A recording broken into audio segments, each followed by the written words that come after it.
welcome to Daytime Tea Time. If you're new to my channel, my name is Candice. If you haven't already, please make sure you hit the subscribe button and the notification bell so that you will always know when I upload. Okay, so I know y'all hear my voice. It's a mess. I took enough days off of work and I said, you know what, I'm coming back regardless of what my voice sound like.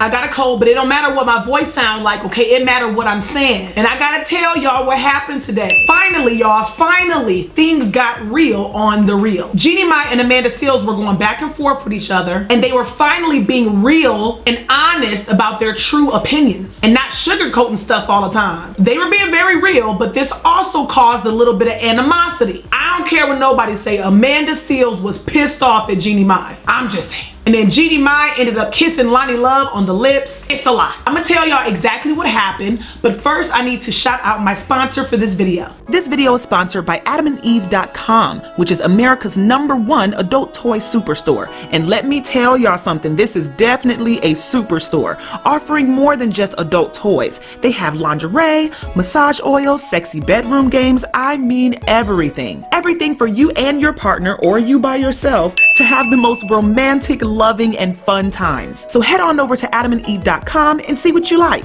And make sure when you check out, you use my code TEATIME, and you will receive 50% off of one item, plus free shipping to the US and Canada. Some exclusions may apply. AdamandEve.com, for her, for him, for all couples. Enjoy!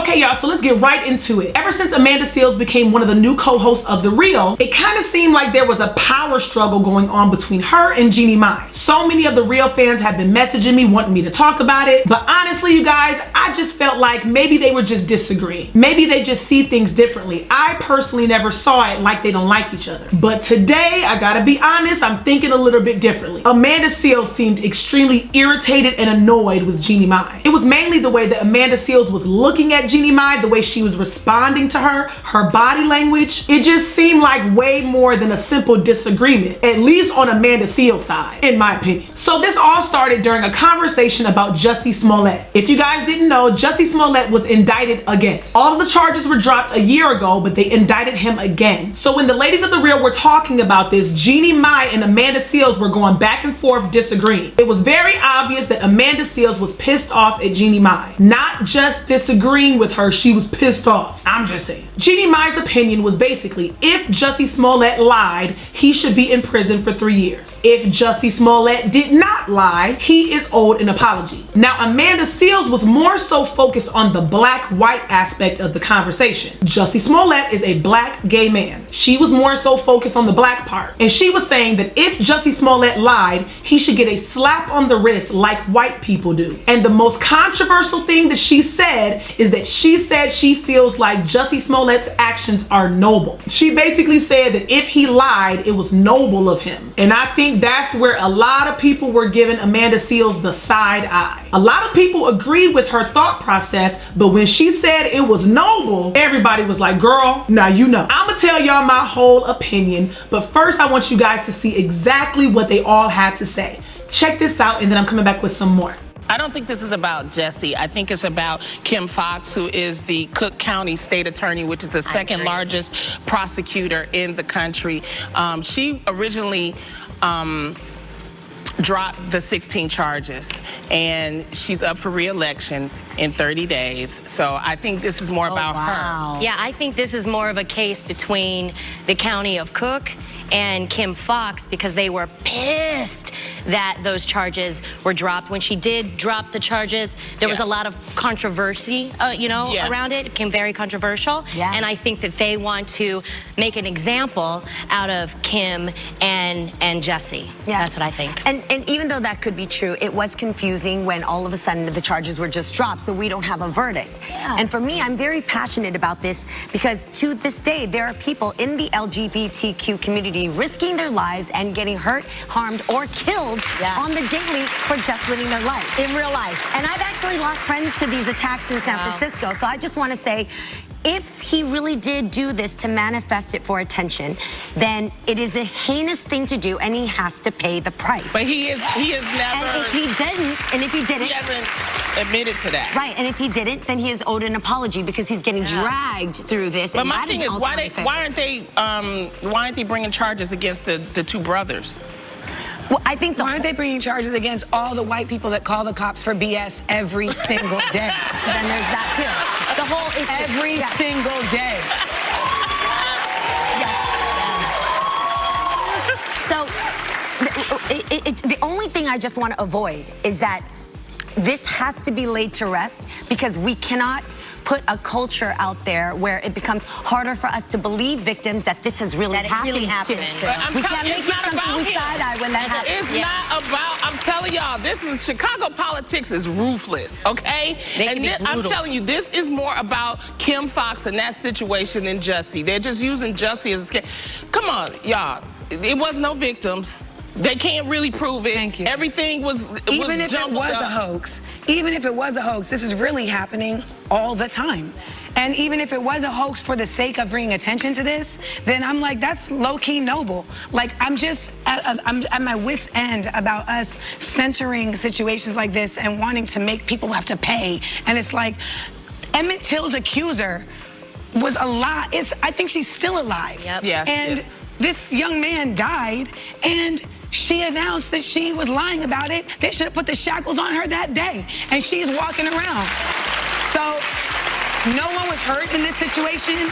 Nobody.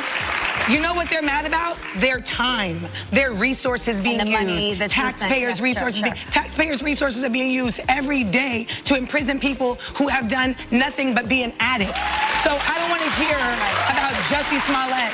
Okay, but so what do you feel about people that feel that, well, what if a hate crime really happens to me, and now because of what Jussie Smollett did, now they don't believe me? If this one instance is what makes them not believe you, baby, that's a lie that they're telling ourselves. We have lived in a nation where they don't believe hate crimes every day, every single day.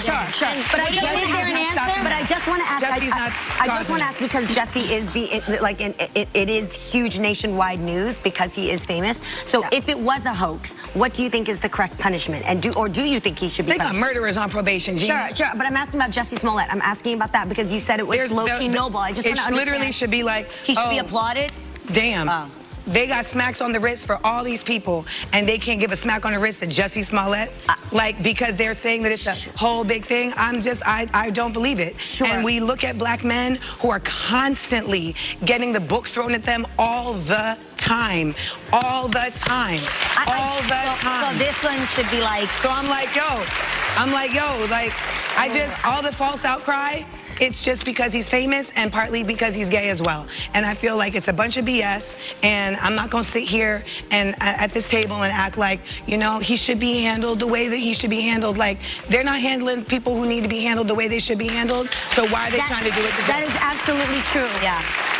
And I don't think it's okay to also stage a hate crime. It's not okay. We can't ever do that. So we have to handle this accordingly as well. What do you think should happen? I think that 3 years sounds about right. But some things have to be done. I feel like they should figure out if it happened or if it didn't. Hold on. Because that's honestly... You think this man should be in prison for 3 years for a hoax? First of all, we know that if he was actually in prison for 3 years, he's not going to do 3 years. I think that he you said 3 years sounds about right. No, he needs to be punished. So I think that at least if you stage a hate crime, like, I know that happens all the time. But we don't know if that's we true. Can't say that that's okay. That's what I'm saying. But what you're saying, if it is true. If this is all alleged, you guys, saying. we have no news. Yeah. But obviously this happens everywhere, and this all should be handled accordingly. But we can't just let this slide. Because they are letting people who do real hate crimes slide every day. Dylan Roof was given Burger King. I recognize that. But that's not right. How do you make it that it's not right? How do you make it? You don't start with making it right with the people who are always treated wrong.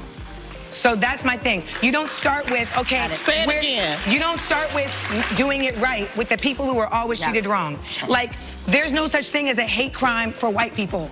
Like, so as far as I'm concerned, like, for white people who are not LGBTQ. So my point is, I'm so passionate about this because I feel like we always want to start, like, handling things properly with the folks who are at the bottom of the totem pole. Using them as the example. Using them as the example. For Jesse, I want we need justice. We need the right thing to happen. Obviously, we need the truth to come out. But if he did stage a crime, there has to be a punishment for that. This is the thing. And then we also need to have justice for all those crimes that actually did happen. And there isn't. Or didn't happen. Chicago police are putting so much energy to this. Mind you, Chicago been saying that. Been going through hell for so long. Chicago police had an entire torture unit. Yes. That was clandestine from people forever. So for them to be trying to trump this up like it's something of value or so enormous or such an issue that it needs to be handled is a gross misuse of power and justice. Yes, I understand that. And we shouldn't act like it's that. It's the same. And I'm still trying to figure out what happened to Tanika Jenkins in the fridge. Yes, but I also want to say that there are because they ain't putting energy into that. Y'all know about Tanika Jenkins? Yeah. Okay, so I'm just saying that was Chicago and they couldn't figure that out either. My point is, why can't they prove if this happened or didn't happen? Right. And because, there you go. Like she said, yes. Well, we're gonna keep talking about this. No, because like what Loni was saying, this really isn't about Jesse. Yeah, it really is not. And we'll continue the conversation. February 24th, he gets arraigned, so we'll continue it. Yes. Okay, so I want to make very clear because I don't want anybody to at me on some crazy. I understand. I don't want anybody to at me. I'm aware that there's injustice everywhere for hate crimes that happen and don't happen on a daily that don't even have to do with gay rights. I understand that, but I just want to say we can't just dismiss this because there are also people dying that are nameless and are not famous and do not get defended for the things that they have to go through because they're gay. We have to fight that. The reason why we have someone like Amanda who has a master's in African American studies is just for these type of topics. Yes, and we want to commend her for standing up. Her perspective. And her perspective. It helps. It now really we got to move on to the next topic. All right, you guys, so you see that. Now, I tried my best to play as much as I could. I played as much as I could because y'all know on the Reels YouTube channel, they're not going to give the whole clip. So I tried my best. But I think you guys get the point of the conversation. The difference of opinion between Jeannie Mai and Amanda Seales. Like I said, Amanda Seales is focused on the black aspect of it. Jussie Smollett is a black gay man. Jeannie Mai is more so focused on the gay part. So honestly, the whole conversation was really, or it seemed like it was, who's most important, black people or gay people? I'm just saying that's how it seemed. Well, not necessarily who's more important, whose cause is more important. And I think what Jeannie Mai was missing for black people, it's deep rooted as far as the legal system and how we are treated. Shout out to Black History Month. Y'all see what I'm wearing. If you guys like my hoodie, you can go to melaninfull.net to get your own. Multiple beautiful Black history outfits. No, this video is not sponsored by Melanin Full. I just want to let y'all know where I got my hoodie. Now go get you one. Shout out to Black History Month. Y'all see what I'm wearing. We've had to demand multiple things. So when it comes to Jussie Smollett, I believe that Amanda Seales is really just saying the legal system is going super hard on him. Rather he's guilty or innocent, they're going super hard on him. And it's because he's black. Guilty or innocent. I don't think Jeannie Mai was really understanding that. And the truth is because she's not black. No shade, she may date black men, have a lot of black friends, but she does not truly understand and identify with our struggle. And that's why she was more so focusing on the LGBTQIA part. I'm not saying that her points are not valid, but all of her points were about the gay side, seemingly dismissing the black side. Both of them are issues. And you can tell that she was going super hard for gay people because when she first started, she said it was very heinous if he was lying.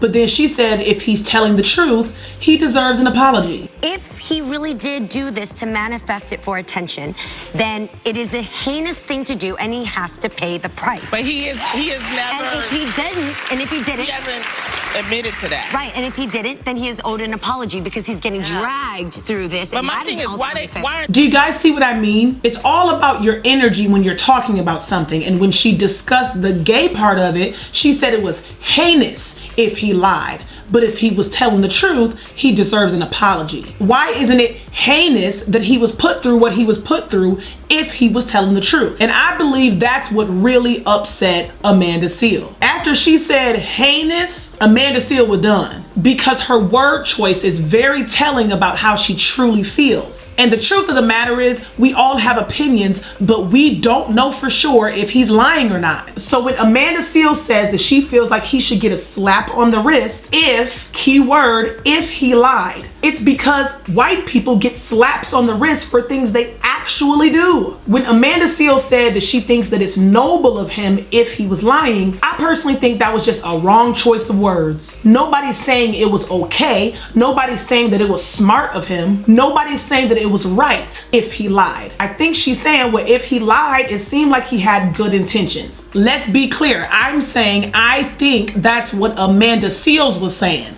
That's not what I'm saying. What Jeannie Mai is saying is that it's never okay to lie. I understood both of their sides, but the truth of the matter is they were both talking about separate issues, and that's why they were disagreeing.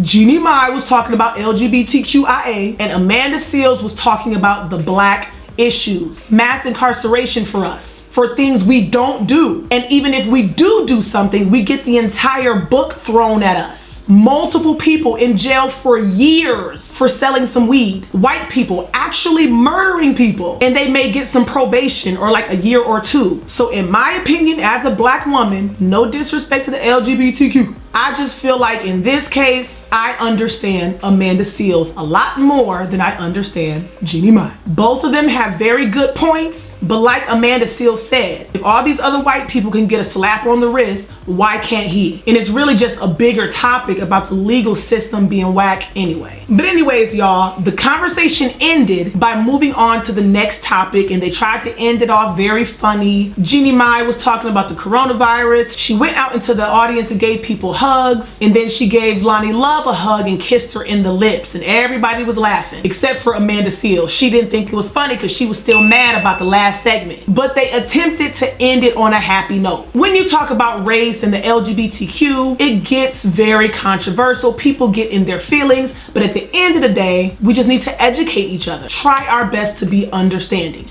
I'm just saying. I said what I said. But all right, y'all, I'm done with this, and I want to know what y'all think. What do you guys think about this entire situation? Let me know what you think. If you haven't already, make sure you hit that subscribe button, hit that like button, and I'm gonna catch you in the next one, all right? Bye.